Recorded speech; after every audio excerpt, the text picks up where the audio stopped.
आज ही सुबह सुबह जहान ऑफिस जाने लगे थे तो मैंने कहा मुझे अम्मी के घर छोड़ रहे हैं। काफ़ी दिन हो गए थे, मेरा अम्मी से दिल उदास था और मेरा दिल था कि मैं अम्मी के घर ज़रूर जाऊं।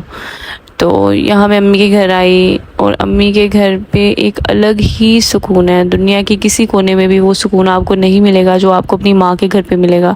आप जितने मर्ज़ी बड़े घर में मूव हो जाएं, जितने मर्ज़ी बड़े घर में चली जाएं शादी के बाद, लेकिन जो एक सुकून है, जो एक तकवीयत है जो आपको माँ से मिलने के बाद मिलती है, जो आपको माँ के घर जाने के बाद मिलती है, वो आपको कहीं से भी नहीं मिलेगी। स्कूल से जब हम थके हुए आते थे तो अम्मी ने हमारे आने से पहले सारा खाना बनाया होता था और अम्मी तब किचन में ही होती थी।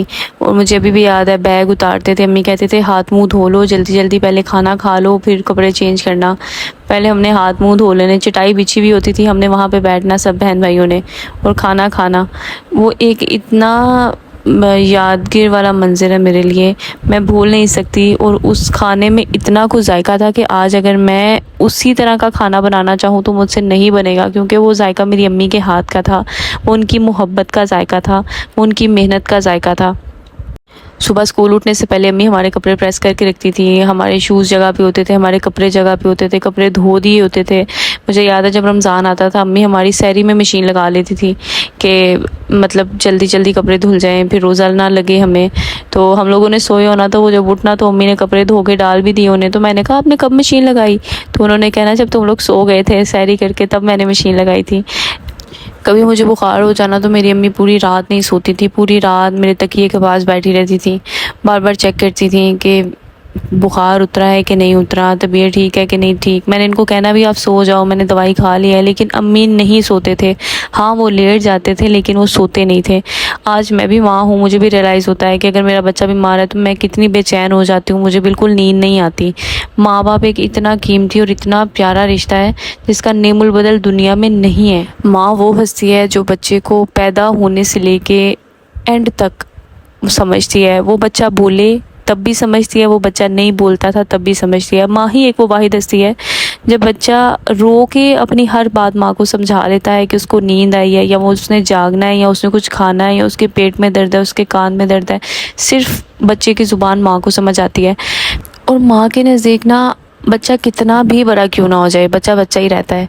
मैंने देखा मेरी जो नाना अबू थे उनके नज़दीक मेरी जो अम्मी थी वो अभी छोटे थे, बच्चे कहते थे वो उनको, हालांकि हम अपनी अम्मी के आगे बच्चे थे। तो मुझे ऐसे, मैं कहती थी अब तो आप बड़े हो गए हैं, लेकिन अम्मी कहते हैं माँ बाप के लिए हमेशा औलाद बच्चा ही रहती है। मुझे लगता है आपकी कोई भी तकलीफ़ है, कोई भी पेन है, कोई भी मसला है दुनिया में जो आपको लगे कि वो कोई नहीं हल कर सकता, आप किसी इंसान से भी मशवरा कर ले, वो किसी के पास सोल्यूशन नहीं होगा, लेकिन वो एक सोल्यूशन आपकी माँ के पास ज़रूर होगा। माँ एक वो हस्ती है जिसके लिए अल्फाज कम है, जज्बात कम है। आप कुछ भी जितना भी महसूस करते हो ना, आप अपनी माँ के लिए बता नहीं सकते। बहुत सी स्ट्रगल्स जो हम आज करते हैं उससे 4 टाइम ज़्यादा हमारे माँ बाप ने हमारे लिए की थी।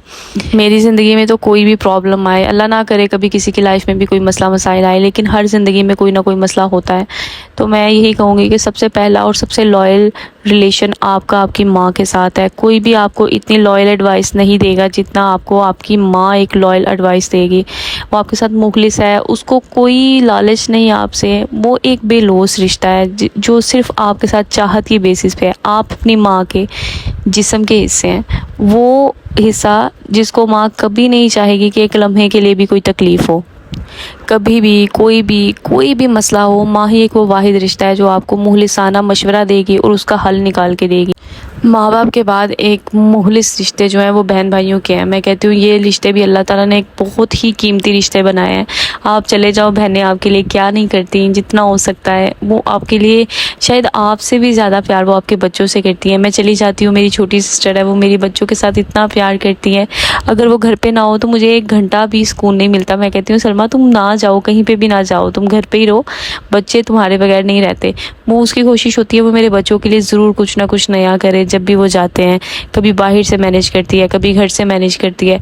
मैं कहती हूँ इन रिश्तों की कदर करें, ये रिश्ते बार बार नहीं मिलते, हर रिश्ते का एक वक्त है, लेकिन हर रिश्ते से कीमती रिश्ते यही हैं, माँ बाप और बहन भाई।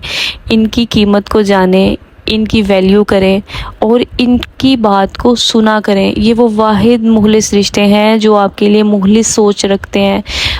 मतलब ये वो लोग हैं जिनको आपसे कोई लालच नहीं है, जिनको आपसे कोई गर्ज नहीं है, जो आपके लिए बुरा नहीं सोच सकते। और माँ का जो रिश्ता है ना, मैं कहती हूँ अल्लाह ताला ने वो एक ऐसा रिश्ता बना दिया है। अल्लाह ने कहा जन्नत माँ के कदमों के नीचे है। उसकी रीज़न ये है कि माँ की बहुत सी कुर्बानियाँ हैं जो हम देख नहीं सकते, जो हमने देखी भी हुई हैं और हमें याद भी नहीं। तो मैं कहूँगी जिसके पास उसकी माँ सलामत है उसकी कदर करें, उनसे प्यार करें, उनसे मोहब्बत करें और उनसे उफ तक करके ना बोलें। व्लॉग पसंद आया हो do like, subscribe and share. अल्लाह हाफिज़।